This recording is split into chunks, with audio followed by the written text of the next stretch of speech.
बिछ गई सियासी विसार, खेला जा रहा है सियासी खेल, जारी है वार पलटवार। शह और मात के खेल में बनाई जा रही है रणनीति।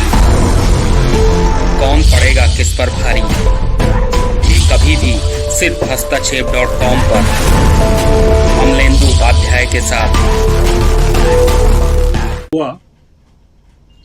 उसको कई नजरियों से देखना चाहता हूँ, एक अलग नजरिए से देखना था।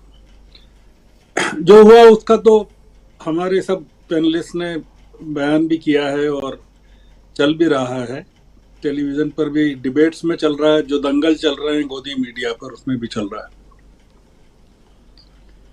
आप इसको इस तरह से देखिए कि मोदी ने या प्रधानमंत्री जी ने अपने पूरे भाषण में विपक्ष की आलोचना नहीं की। जो विपक्ष पर वो प्रहार करते हैं आमतौर से कि इतने बड़े विपक्ष के लोग, करीबन 248 सांसद, करीबन 1/3, 777 जो टोटल स्ट्रेंथ है उसमें करीबन 1/3 248 लोग सांसद नहीं थे, या और ज्यादा भी हो सकते हैं, 250। नीति आयोग की बैठक में 10 राज्यों के कोई 63 करोड़ 65 करोड़ जनता के प्रतिनिधि नहीं थे। हम लोगों को प्रधानमंत्री के आत्मविश्वास में कुछ चीजें ढूंढना चाहिए अपने लिए। हम प्रधानमंत्री की आलोचना करके अपनी जनता को कुछ नहीं बता पाएंगे। हमको यह बताना पड़ेगा कि प्रधानमंत्री भारतीय जनता पार्टी के संसदीय दल की किसी बैठक में संबोधित कर रहे थे। आपने देखा कि भारतीय जनता पार्टी के सांसदों के चेहरों पर एक तरह का सन्नाटा छाया हुआ था। जब 26 मई 2014 को उन्होंने शपथ ली थी और आपने एक चित्र दिखाया कि वो सीढ़ियों पर किस तरह से माथा टिकाए हुए हैं। प्रधानमंत्री आज पूरे लेटे हुए थे, उल्टे।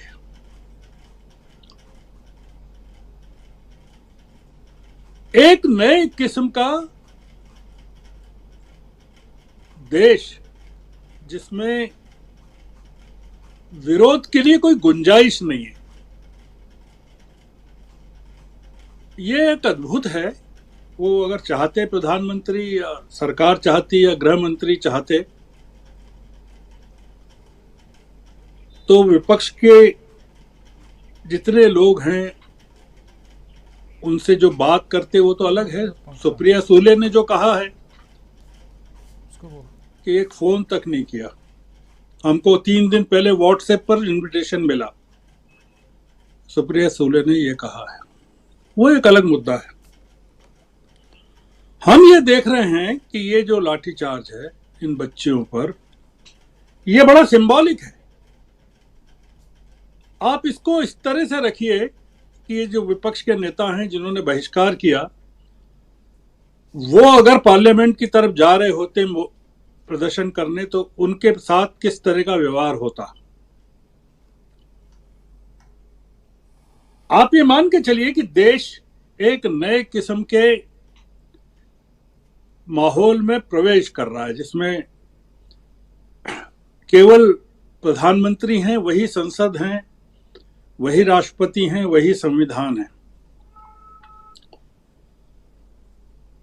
शरद पवार ने कहा है कि उनको खुशी है कि वो आज इस समारोह में नहीं गए।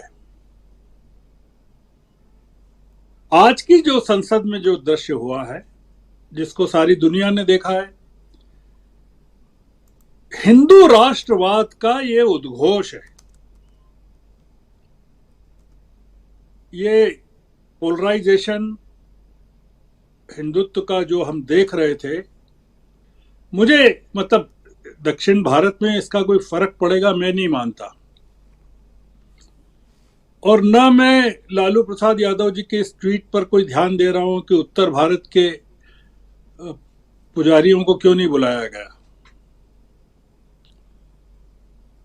ये एक नए किस्म का संवाद प्रधानमंत्री देश के साथ स्थापित करना चाहते हैं। आप अगर देखें, आप तीनों चीजों को जोड़कर देखिए कि संसद को, जंतर मंतर को, राष्ट्रपति भवन को, प्रधानमंत्री का संसद यानी विपक्ष के साथ संवाद, जंतर मंतर यानी विरोध के साथ संवाद,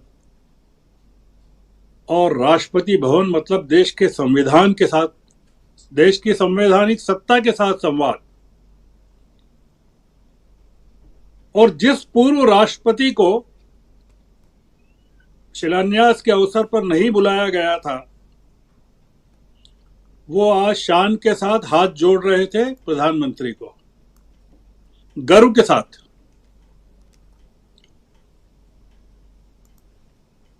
हमको प्रधानमंत्री की आलोचना नहीं करना चाहिए। प्रधानमंत्री पूरी तरह से गुम हो गए थे आज। वो उनको समझ में नहीं आ रहा था कि वो किसको संबोधित कर रहे हैं और क्या संबोधित कर रहे हैं। ये मामला टेलीप्रॉम्प्टर का नहीं है। आप उनके चेहरे को देखिए, उनकी बॉडी लैंग्वेज को देखिए।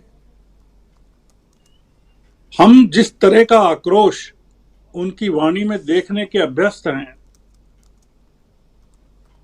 प्रधानमंत्री वो प्रधानमंत्री थे नहीं जो प्रधानमंत्री जिसको हम जानते हैं।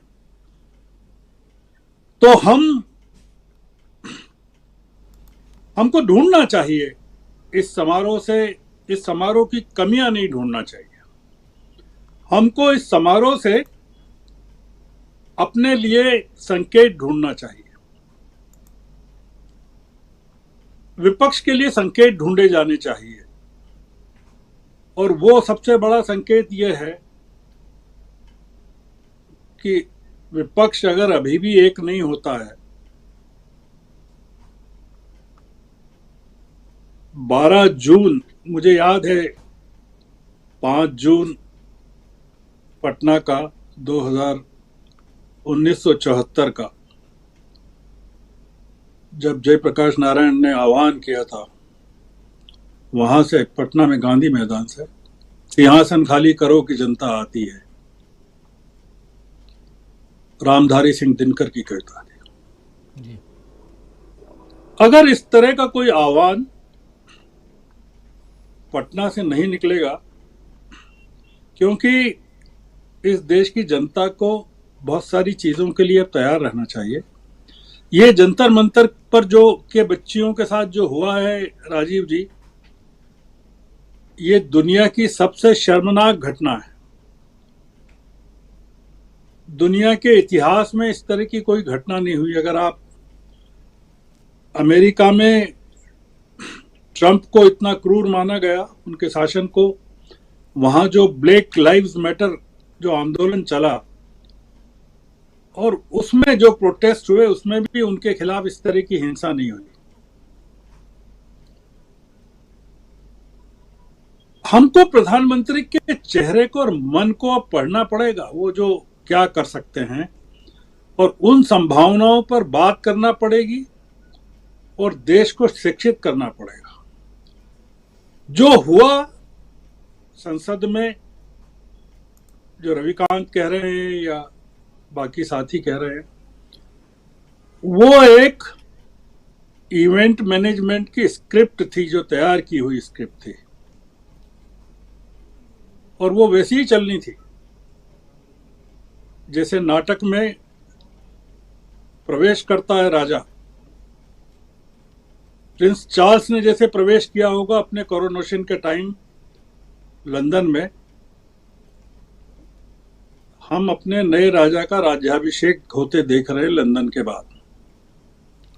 ये वो सत्ता का हस्तांतरण है जिसकी रिहर्सल प्रधानमंत्री ने दोहराई है, जो लंदन में हुई है। तो ये बड़ा सिंबॉलिक है जो कुछ हुआ। जंतर मंतर भी सिंबॉलिक है, राष्ट्रपति भवन के साथ जो हुआ वो भी सिंबॉलिक है, और विपक्ष का बहिष्कार भी बहुत महत्वपूर्ण है। और ये जो आशीर्वाद दे रहे हैं लोग, ये भी बहुत सिंबॉलिक है। तो इसलिए मैं कोई आलोचना नहीं करना चाहता जो हुआ उसकी। मैं केवल ये देखना चाहता हूं कि अब आगे क्या हो सकता है, और अगर उस दिशा में विपक्ष ने अवसर खो दिया तो ये जो सेनेगल है, प्रधानमंत्री ने 2024 के लिए अपने बहुत सारे कार्यक्रम घोषित कर रखे हैं, और उसमें क्वाड की मीटिंग भी है, शीर्ष वार्ता भी है, जिसकी घोषणा उन्होंने अपनी विदेश यात्रा में जापान में कर दी थी। तो ये बड़ा, आज का दिन जो है बहुत ऐतिहासिक दिन तो है ही, हमारे लिए बहुत चुनौतीपूर्ण भी है। मैं इसको एक बड़े अवसर की तरह भी। बिछ गई सियासी विसार, खेला जा रहा है सियासी खेल, जारी है वार पलटवार। शह और मात के खेल में बनाई जा रही है रणनीति, कौन पड़ेगा किस पर भारी, ये कभी भी सिर्फ हस्तक्षेप.com पर अमलेंदु उपाध्याय के साथ